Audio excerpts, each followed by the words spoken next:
Pour que tes progrès soient évidents, tu dois t'appliquer à la parole de Dieu. Mais ça, c'est que Satan fera. Satan fera tout pour t'empêcher à ne pas croire dans la parole de Dieu.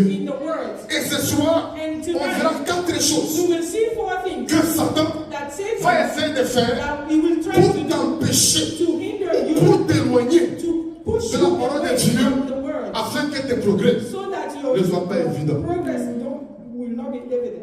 J'ai dit que Satan, la stratégie qu'il a utilisée dans le jardin d'Éden, c'est la même stratégie qu'il utilise aujourd'hui. Dieu dit à Adam, de tous les fruits qui sont dans le jardin, tu peux tout toucher, tu peux tout manger. Mais quant aux fruits, les fruits qui sont au milieu du jardin, 1, tu ne toucheras pas. 2, tu ne mangeras pas. Tu as parlé à qui? Tu as parlé à qui? Tu as parlé à Adam.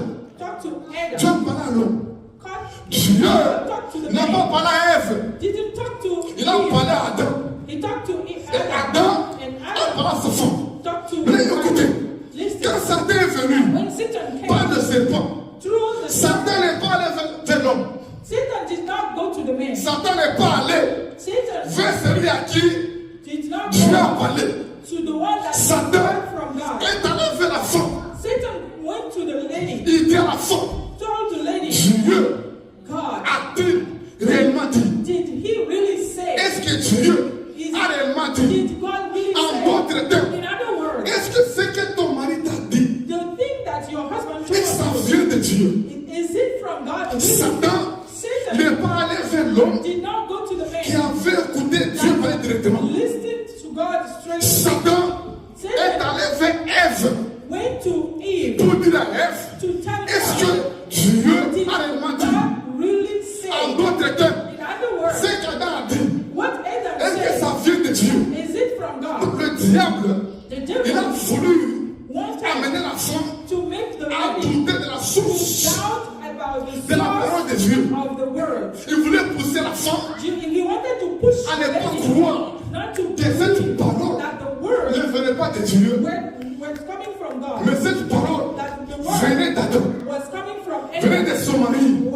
Aujourd'hui aussi, Satan fait la même chose.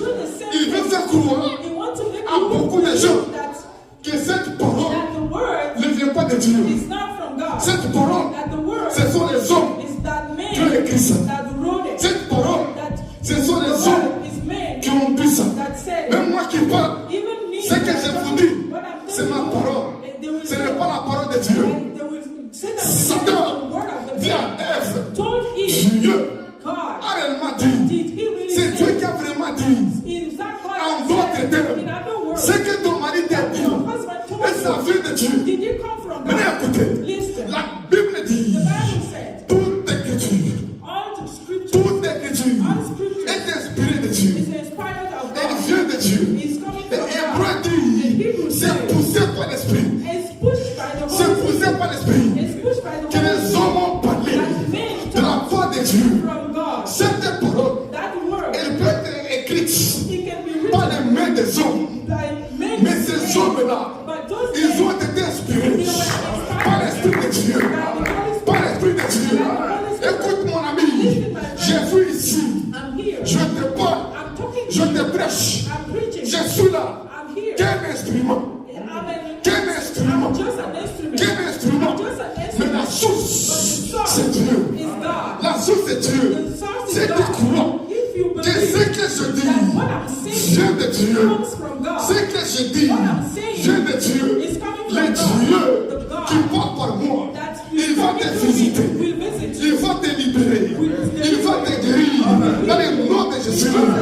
Si tu crois que cette parole, même si Paul a écrit, même si Pierre a écrit, même si Jean a écrit, même si Matthieu a écrit, même si Luc a écrit, Paul, Luc, Luc, Matthieu, Jean, tous ces gens-là n'étaient que des instruments, des canaux. Mais la source, c'est Dieu. La source, c'est Dieu. Le diable dit, est-ce que Dieu, elle m'a dit, est-ce que Dieu, elle m'a dit, ce soir, je te dis, c'est Dieu qui a dit. C'est Dieu qui a dit. C'est Dieu qui a dit. Cette parole, cette Bible n'est pas l'œuvre des hommes. Non, mes amis, ces papiers-là, ils sont imprimés. Mais il y a l'Esprit de Dieu derrière ces paroles. Si tu crois, à travers ces paroles, ton cœur sera sauvé. Ton corps sera sauvé. Ta vie sera guérie. Dans le nom de Jésus. Vous m'entendez, amen. Un homme, un roi, a décidé que dans son village, on puisse brûler toutes les Bibles. Qu'on les brûle toutes. Écoutez mes amis, ils ont commencé à brûler toutes les Bibles. On les a toutes rassemblées. Toutes rassemblées. On y a mis le feu. On a commencé à les brûler. Tout a brûlé. Tout a brûlé. Mais quand ça a brûlé, il y a un morceau. Un petit morceau d'un papier qui s'est échappé du feu. C'est parti en l'air.